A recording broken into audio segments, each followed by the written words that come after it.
I just want to share a little testimony about my life as a girl who grew up in northern Uganda.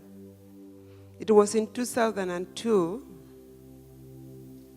in the middle of internally displaced person camp.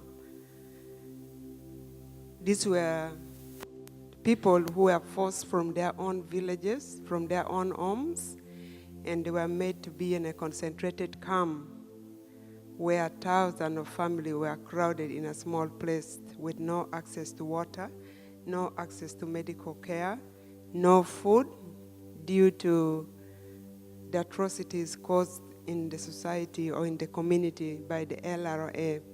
So people were crowded in one place with no security, with no protection, because at that time, the LRA and the fighting group, they have become so strong that the state government lost control over protection of the civilians, and the parents lost control over protecting their children, protecting their own family. So it was a very difficult time for people of northern Uganda.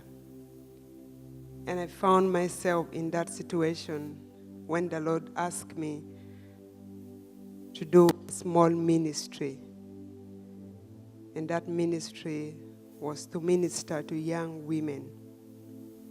I had no idea how I was going to do it, but the Lord put me there. And this did not happen by mistake. It was designed for me to be there, and the Lord knew how He was going to help it out. So it started far back when I was 12 years.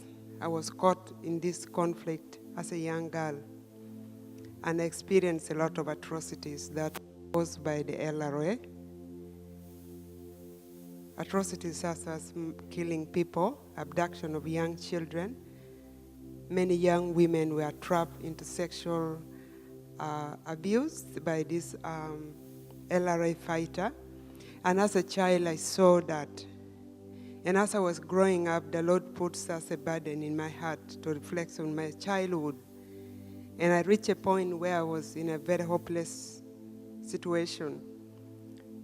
While I was about 20 years, in a vision, I saw the Lord appearing to me. And in that vision, I saw a dead tree, a big dead tree that was lying on the ground. And out of that big tree, a healthy, live green tree came out of that. And it was a very difficult vision to understand. We did not have church services, as today we are doing. We did not have big gathering because that was a good opportunity for LRA to come and do, all kind of atrocities. So people were living in isolation. Now, as a young girl at 20, I didn't know who to share with. I don't know who to talk to. Until when, in 2002, when I came to Pade, the Lord manifested Himself one morning as I was walking in the camp and praying to the Lord to show me what He wanted me to do. And under that big tree, the Lord led me. A tree which was in the middle of IDP camp. And there I started a ministry which is called Christian Counselling Fellowship.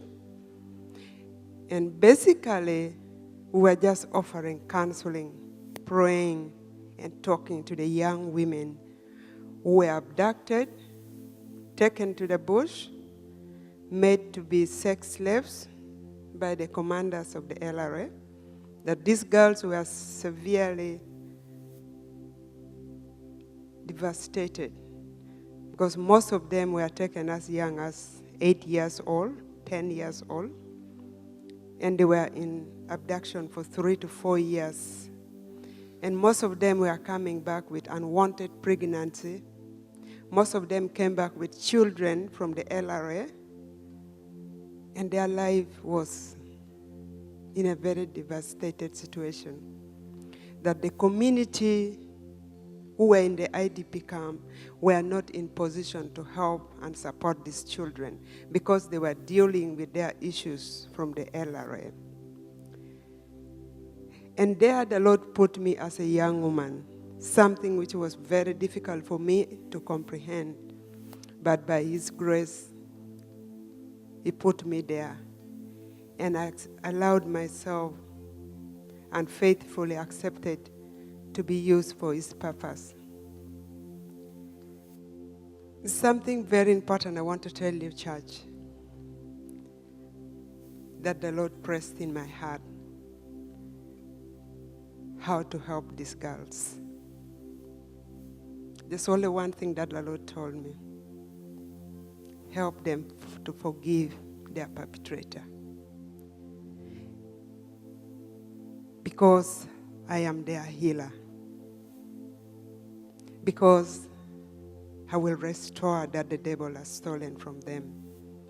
I will rebuild their life again. First, Piana talk about hope.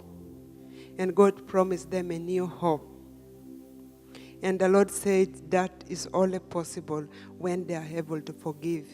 And they surrender my life, and they surrender their life into my hand. And I will rebuild them up. I was able to listen faithfully.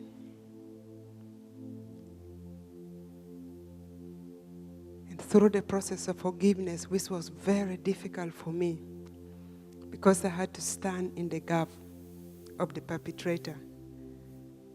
I have to present myself and allow this girl to cry, to express their feelings, to express their pains, to express their suffering onto me. And through the faithfulness and the goodness of the Lord, He was able to heal these girls. He was able to help them find new life. And today, as I speak, we are rescuing, we are building a new life in the lives of over 400 girls who have been through all these difficulties. Why is it very important to forgive us as the church, as individual Christians? It's very important because it helps to restore our relationship back. It helps to restore our relationship with God. It helps to heal us from the past, the pain, the suffering. It helps us to release the blessing of God upon His people. In the Gospel of John, chapter 20, 23, it says, if you don't forgive anyone who sins against you, their sins will not be forgiven.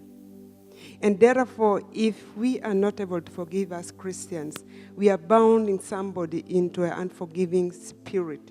And therefore, we are blocking God's blessing. We are blocking the love, the faith, and the new lives into a person's life. So as a Christian, I had to practice this in the lives of these children. And today, as I'm speaking, we are celebrating the victory through forgiveness that the Lord has given us. Hallelujah.